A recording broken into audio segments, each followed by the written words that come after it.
Assalamualaikum warahmatullahi wabarakatuh. Kembali lagi bersama saya M. Ulin Nuha Al-Fatin. Kali ini kita akan membahas materi tentang penyusutan aset tetap. Oke, langsung saja. Yang pertama adalah pengertian penyusutan. Penyusutan menurut PSAK nomor 16 adalah alokasi sistematis jumlah yang dapat disusutkan dari suatu aset selama umur manfaatnya. Penyusutan atau depresiasi biasanya mulai dilakukan ketika aset tetap tersebut digunakan dan akan menjadi beban selama periode aset tersebut digunakan. Hal tersebut karena dengan seiring berjalannya waktu, maka pada saat yang sama aset tersebut akan mulai menurun kemampuannya atau mulai mengalami keusangan untuk menciptakan barang dan jasa. Kemudian, penyusutan itu harus dihitung dalam penentuan nilai aset karena penyusutan ini berguna untuk memperkirakan apakah aset tetap tersebut masih bisa digunakan atau sudah waktunya diganti. Selain itu, perhitungan aset tetap ini juga merupakan langkah untuk menjaga kewajaran laporan keuangan. Jadi penyusutan itu contohnya ketika teman-teman mempunyai kendaraan dengan harga beli 100 juta. Kemudian pada tahun kedua, ketiga, keempat, dan kelima, harganya itu pasti akan menurun. Misalnya pada tahun ketiga teman-teman menjual aset tersebut. Saya pastikan harga jual dari aset tersebut akan turun. Contohnya dari 100 juta menjadi 70 juta. Nah, itu yang dinamakan sebagai penyusutan atau turunnya nilai atau harga dari suatu aset tetap. Kemudian, di dalam laporan keuangan itu terdapat akun yang namanya beban penyusutan. Nah, besar kecilnya beban penyusutan aset tetap ini dipengaruhi oleh 3 faktor, yaitu harga perolehan, umur ekonomis, dan nilai residu. Oke. Akan kita bahas satu persatu mulai dari harga perolehan. Harga perolehan adalah keseluruhan uang yang dikeluarkan untuk memperoleh suatu aset tetap sampai aset tersebut siap digunakan oleh perusahaan. Perhitungan harga perolehan tidak hanya melihat dari harga pembeliannya, akan tetapi juga ditambahkan dengan biaya lain yang timbul akibat dari perolehan aktiva tersebut. Contohnya ketika teman-teman akan mendirikan gedung. Selain teman-teman membayar biaya konstruksi atau teman-teman membeli material, teman-teman juga akan membayar yang namanya izin mendirikan bangunan.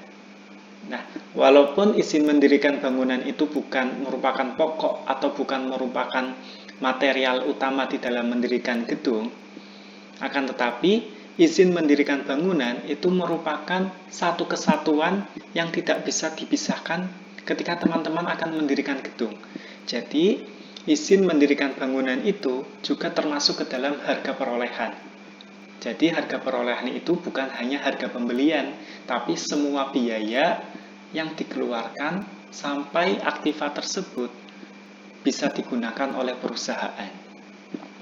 Kemudian, ada umur ekonomis.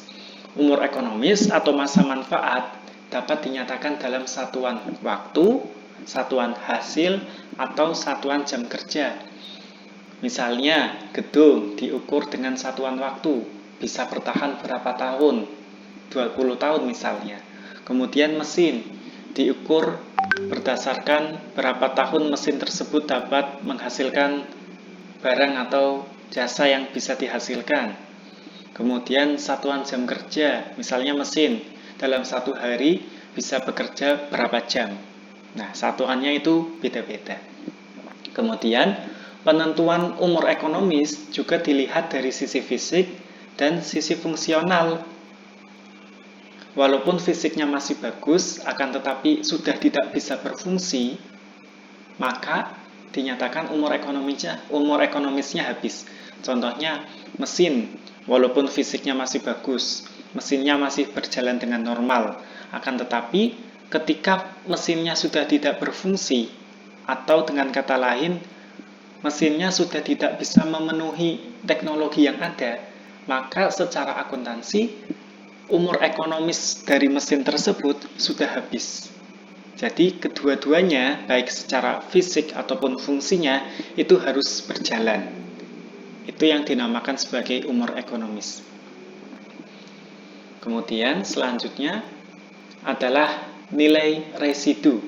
Nilai residu atau nilai sisa merupakan perkiraan harga jual aset pada akhir masa manfaatnya. Nah, jadi nilai residu ini contohnya ketika teman-teman mempunyai kendaraan tadi dengan harga 100 juta. Kemudian pada akhir tahun kelima, teman-teman akan menjual aset tersebut.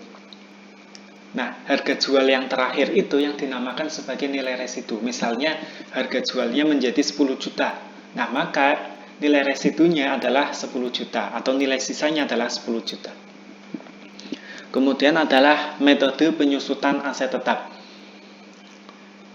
Besar kecilnya beban penyusutan di dalam laporan keuangan itu bisa diukur dengan 3 metode. Di dalam akuntansi terdapat 3 metode penyusutan aset tetap, yaitu metode garis lurus, metode saldo menurun, dan metode unit produksi. Masing-masing metode ini memiliki rumus atau formula yang berbeda-beda dan memiliki tingkat kesulitan yang berbeda-beda juga. Selain itu, ketiga metode ini juga memiliki kelebihan dan kelemahan masing-masing. Nanti kita akan bahas satu persatu metode ini, akan tetapi untuk pengantar tentang penyusutan aset tetap, saya cukup sampai di sini saja.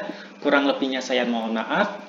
Apabila teman-teman mempunyai kritik dan saran, silahkan bisa ditulis di kolom komentar atau bisa lewat Instagram saya @alfatin98. Oke, saya cukup sekian. Assalamualaikum warahmatullahi wabarakatuh.